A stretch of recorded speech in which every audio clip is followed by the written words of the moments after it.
Salman deyir, gecə gəldi biri qapımı döydü. Açdım, gördüm balaca Həsənlə Hüseyin. Əllərin qoyub ürəyinin başına, əmi tez gəl, anamız dünyadan köçüb. Deyir, qaça-qaça gəldim, çıxdım evdən gəldim. Nə qədər qərib ailədir bu, nə qədər məzlum ailədir bu.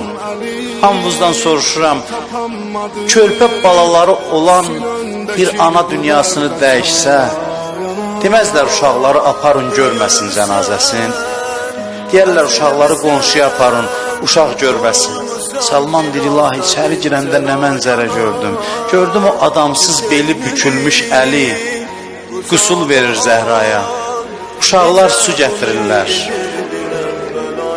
Amma deyir, gördüm ki, paltarların ətəkləri ilə ağızların tutulur.